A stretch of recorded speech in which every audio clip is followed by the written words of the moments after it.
Bueno, vamos a empezar. Esta es la clase número 3 de electromagnetismo, sería el video 1. Y tenemos que hablar ahora del flujo eléctrico. Ya habíamos visto en la clase pasada lo que era la carga eléctrica y que generaba un campo eléctrico. Pero, ¿qué sucede con el campo eléctrico a través de una superficie? Yo de aquí me adelanté, llegué temprano y lo anoté. Entonces tenemos flujo eléctrico. El flujo eléctrico en unidades, yo nos había dicho, el campo eléctrico en unidades es Newton sobre Coulomb. ¿Por qué? Porque se define el campo eléctrico como la fuerza por unidad de carga, es decir, la fuerza es Newton, la carga es Coulomb, entonces sería Newton sobre Coulomb las unidades del campo eléctrico. Entonces aquí yo tendría que el campo eléctrico es Newton sobre Coulomb y el flujo eléctrico, que es las líneas de campo eléctrico por unidad de área, es como se define, entonces sería Newton por metro cuadrado sobre Coulomb.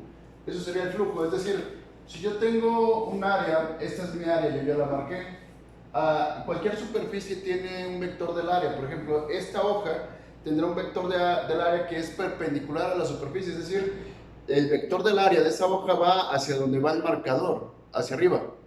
Si lo pongo así, pues sería hacia ese lado o hacia ese lado, pero siempre es perpendicular a la superficie. Entonces yo aquí tengo, es como una hoja así, y lo que está marcado en rojo, las líneas, es mi campo eléctrico. Entonces yo lo que tengo aquí es un área, es un cuadrado del lado 1, lado 2, el área de eso pues sería lado 1 por lado 2.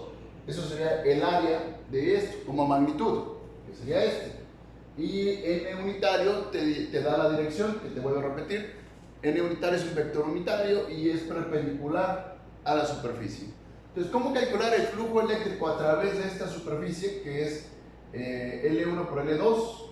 Pues sería con esta fórmula. ¿Por qué? Porque es el producto punto. El producto punto, por definición, sería E por A por coseno del ángulo, donde el ángulo sería el ángulo que tendrían entre el campo eléctrico y el vector del área.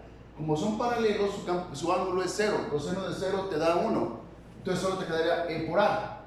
Entonces sería E por A y tendrías ya el flujo eléctrico a través de esta área marcada aquí, que es lo que está marcado con negro. Ahora, ¿pero qué sucede si estuviera inclinado como la hoja? Inclinado, pues el vector del área también lo estaría. Ahí está marcado el vector del área. Hay un ángulo alfa entre el campo eléctrico y el vector del área. Entonces en este caso sí me quedaría así, E por A por coseno del ángulo. Entonces, para calcular el flujo eléctrico yo debo conocer el ángulo, debo conocer el área, que el área sería L1 por L2, y el valor del campo eléctrico. Y entonces yo ya tendría el flujo eléctrico a través de esa área, es decir, las líneas de campo eléctrico que atraviesan esa área. El rollo de que tengas tu coseno quiere decir que el flujo eléctrico solo va a influir las líneas de campo eléctrico que sean perpendiculares a la superficie.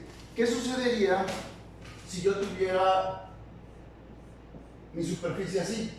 Este es el vector del área, las líneas del campo eléctrico van para allá, este es el área. ¿Qué ángulo tendrían el campo eléctrico y el área? 90. Y si regreso a esta fórmula, coseno de 90, ¿cuánto te da? 0. 0 por A, por E, 0. Entonces el flujo eléctrico en este caso sería 0. En este caso, cuando son paralelos, tu flujo eléctrico es máximo. Y en este caso, cuando son perpendiculares, tu flujo eléctrico es 0. Y aquí sería un punto intermedio. ¿Por qué? Por el coseno del ángulo. Ahora, yo ya te hablé del área como L1 por L2. Es decir, estamos hablando de un cuadrado o un rectángulo. Pero puedes tener otras figuras. Por ejemplo, yo aquí tengo un disco. Ese disco está dentro de un campo eléctrico. El campo eléctrico está marcado con las flechas rojas. Y aquí tienes E, que es la notación en campo eléctrico, y la flecha de arriba. Bueno, es una flecha, no parece flecha, pero es una flecha. Entonces, para este caso, el área sería pi por radio al cuadrado. Es decir, el área siempre tienes que respetar de acuerdo a la figura que tú tengas aquí. Entonces sería pi por radio al cuadrado por el campo eléctrico y por el coseno del ángulo. Como está inclinado, hay un ángulo. Y ya tendré yo el flujo eléctrico, es decir, las líneas de campo eléctrico que atraviesan esa área. Ahora nos vamos para acá. Hasta aquí pienso, no debe haber dudas, no es complicado, solo es un área, el flujo a través del área, haces la operación y tendrías el flujo eléctrico a través de esa área. Pero ¿qué sucede si nosotros hablamos de una superficie no uniforme? Yo aquí tenía una superficie uniforme. ¿Qué quiere decir superficie uniforme? Que las líneas de campo eléctrico en todos los puntos llevan la misma dirección, no hay inclinación. Va hacia acá, va hacia acá, va hacia acá, va hacia acá. Y todas las líneas de campo eléctrico es paralela y la superficie no cambia. Es decir, el vector del área siempre va en la misma dirección. Entonces, ese es un flujo, esa es una superficie uniforme. Aquí tengo un caso donde la superficie no es uniforme, es decir, de este punto a este punto el flujo eléctrico cambió. ¿Por qué? Porque yo aquí podría tener un vector del área que va hacia acá, de A, que sería el diferencial del área, y tendría un campo eléctrico que va hacia acá, con un ángulo diferente al de acá. Acá el ángulo está más pronunciado. ¿Qué quiere decir esto?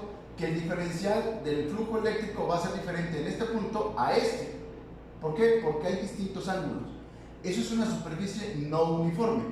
¿Cómo calcularlo? Entonces yo tengo el diferencial del flujo eléctrico es igual al campo eléctrico por el flujo elemental a través del DA, del área. En términos de producto a punto, pues sería con el coseno del ángulo, que estaría aquí, y el diferencial del área sería el vector unitario n por el diferencial del área, o sea, como vector. Eso sería una superficie no uniforme. Pero ¿qué sucede si te piden a ti un flujo a través de una superficie? Es decir, aquí hablábamos de un flujo a través de un diferencial del área. Del área se refiere, en ese cuadrito es un diferencial del área, o de este cuadrito que es otro diferencial del área. Lo único que te digo es que aquí el flujo es diferente al flujo aquí, por los diferenciales. Como el ángulo es diferente entre ellos, hay una diferencial del área diferente. Ahora vamos para acá. Te está hablando a través de la superficie. Es decir, supongamos que esa es la superficie y tú quieres el flujo a través de todo esto. Bueno, lo que tú tienes que hacer es la suma de los flujos elementales, es decir, cada una de las áreas elementales debe tener un flujo.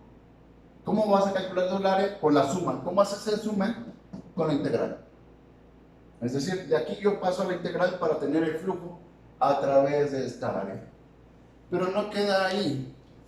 Un poco más adelante vamos a resolver problemas con los integrales, que es cuando vamos a hablar de la ley de Gauss. Ahorita solo estamos entrando a lo que es el flujo eléctrico, flujo a través de una superficie no uniforme, flujo a través de una superficie completa, y necesitamos hablar del campo eléctrico a través de unas figuras.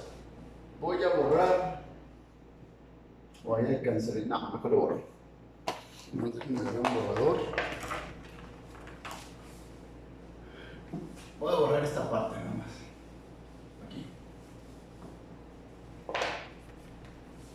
Habíamos visto en clase pasada que la carga positiva te produce flechas que van hacia afuera. Si yo pongo un rectángulo a través de esta carga y la carga está dentro de eso, está en medio de ese rectángulo, de ese cubo, entonces yo voy a tener un flujo eléctrico y en este caso, como las flechas salen, pues tú lo vas a tomar positivo. Pero pudieras tener una carga negativa y nuevamente ponemos nuestro rectángulo. Tenemos un cubo. Ay, no me salió. Bueno, tú te lo imaginas. Tenemos el cubo, ahí está. Y tenemos una carga dentro del cubo, una carga negativa. En este caso tendríamos flechas que van entrando a nuestro cubo. Pero ¿qué sucede si yo tuviera una carga positiva y una carga negativa dentro de una superficie rectangular que encierra las dos cargas? Es decir, yo tengo dos cargas, tenemos dos cargas encerradas en esta figura. La carga positiva son cargas iguales en magnitud por con signos opuestos. Carga positiva saca flechas, carga negativa mete flechas. Pero si te fijas, la misma cantidad de flechas que salen de este cubo van a ser la misma cantidad de flechas que entran a este cubo. Como son las mismas las flechas que salen a las que entran, tú vas a tener un flujo eléctrico igual a cero. Es decir, si yo tuviera un cubo donde tiene la misma cantidad de flechas que salen a las que entran, tu flujo eléctrico es cero.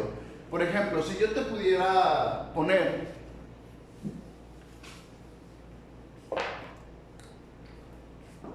tenemos el campo eléctrico aquí otra vez y ponemos un cubo aquí adentro.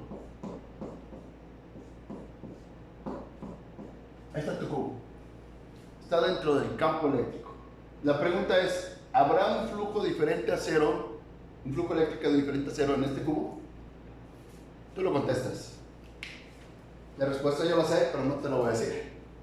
Ahora, las cargas fuera, es que si leo esto te voy a dar la respuesta, no te la voy a dar. Las cargas netas fuera no provocan flujo neto en la superficie. Es decir, el flujo neto en esta superficie, o en en este cuerpo, sería cero. ¿Por qué? Porque las mismas flechas que entraron son las mismas que salieron. Y el flujo eléctrico que tengas tú, por ejemplo, aquí no es diferente a cero. Digo, no es igual a cero, aquí es diferente a cero. Pero el flujo eléctrico que tengas tú a través de este cubo va a depender de la carga que tengas. Es decir, si la carga es grande, el flujo será grande. Si la carga es pequeña, el flujo será pequeño. Entonces de eso va a depender. Y creo que con eso terminamos la parte de flujos eléctricos. Vamos a hacer unos ejercicios en la parte 2 de clase 3 y en la clase 4 nos metemos a ley de Gauss.